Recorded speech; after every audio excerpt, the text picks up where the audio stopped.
Hello learners, हमने हमारे पिछले वीडियो में मीडियन को इंडिविजुअल सीरीज़ में निकालना सीखा था। हमारे इस वीडियो में हम आगे की discrete series and continuous series के बारे में बात करते हैं। तो चलिए देखते हैं। डिस्क्रीट सीरीज़ के लिए आपको जो क्वेश्चन है ये दिया हुआ है, जिसमें से एक कॉलम ये वाला है और एक कॉलम ये वाला है। ये दोनों आपको क्वेश्चंस में दिए हुए होंगे।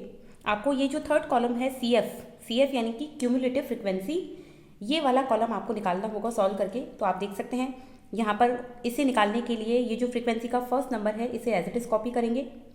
सेकंड कॉलम के लिए, सेकंड नंबर के लिए हम क्या करते हैं, 5 और 2 को ऐड करेंगे तो हमें 7 मिलेगा। फिर 7 और 15 को ऐड करेंगे तो 22 मिलेगा। 22 एंड 30 को ऐड करेंगे तो 52 मिलेगा। 52 एंड 20 को ऐड करेंगे तो 72 एंड 40 112 एंड 3 115 एंड 115 प्लस 10 125। इस तरीके से आप पूरी CF को निकाल सकते हैं।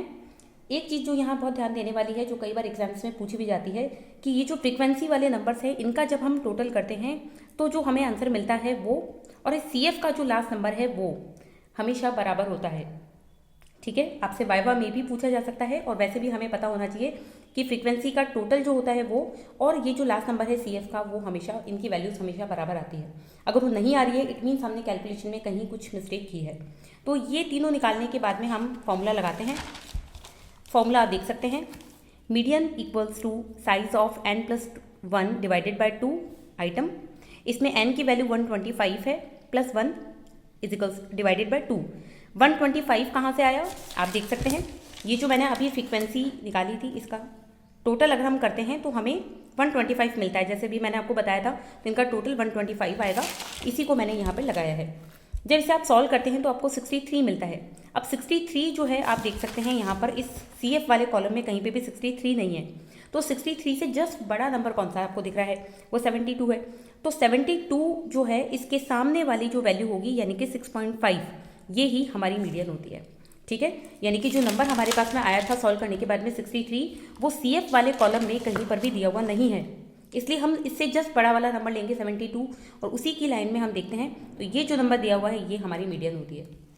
तो आई होप आपको समझ में आ गया होगा डिस्क्रीट सीरीज़ में मीडियन कैसे निकलती है। इसके बाद में बात करते हैं कंटिन्यूस सीरीज़ के बारे में। इसमें भी आपको इस तरीके से डेटा दिया हुआ है और नंबर ऑफ स्टूडेंट्स यानी फ्रिक्वेंसी दी हुई है। इनका टोटल हमने किया 52 आ गया और CF जो अभी मैंने आपको पीछे बताई थी वैसे ही आप सॉल्व कर सकते हैं। 6 की जगह 6 आ जाएगा। 6 plus 15 21, 21 plus 12 33, 33 plus 10 43, 43 plus 6 49 and 49 plus 3 52।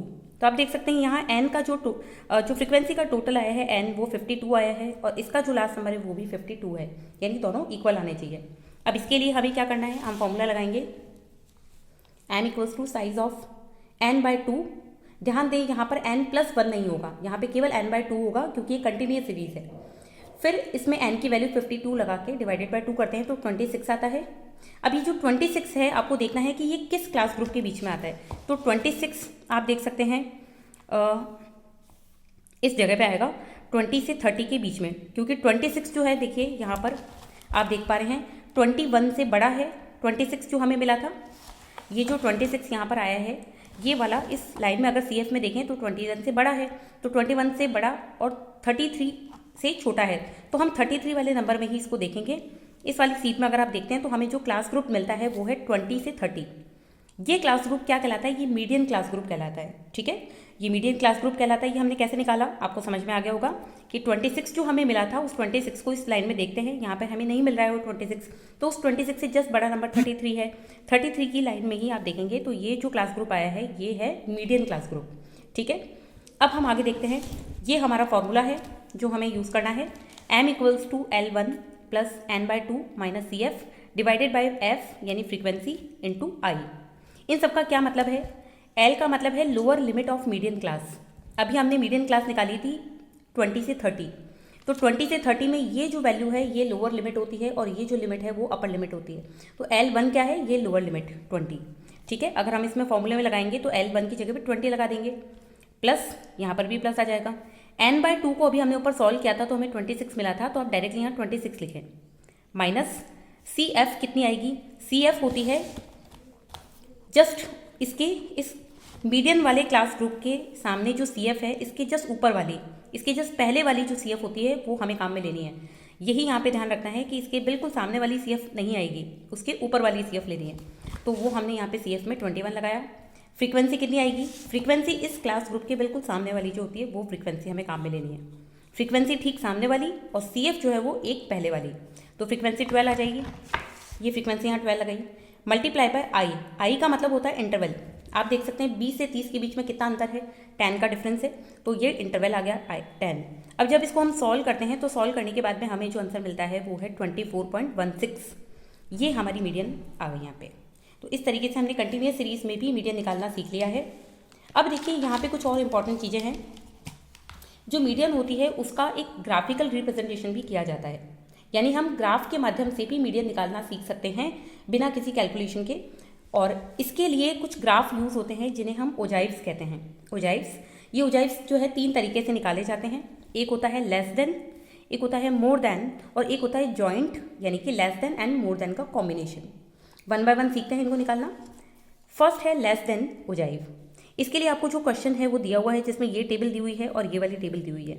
आपको क्या करना है, CF निकालनी है, ठीक है। और यहाँ पे जो N का टोटल आएगा वो इसकी लास्ट डिजिट होगी, ये मैंने आपको पहले भी बता दिया। अब हम क्या करेंगे, हम इसका कंस्ट्रक्शन करते हैं ग्राफ पे। इसे आप ग्राफ पे बनाएंगे तो ज़्यादा बेटर होगा। यहाँ पर मैंने एक एक्स एक्सिस बनाया है, एक वाई एक्सिस बनाया है। यहाँ पर 1-1 सेंटीमीटर के गैप से मैंने नंबरिंग की है, 1-1 सेंटीमीटर के गैप से नंबरिंग की है। 10, 20, 30, 40, 50, 60। वर्टिकल एक्सिस पे भी यही किया है मैंने, 1-1 सेंटीमीटर के गैप से मार्किंग की है।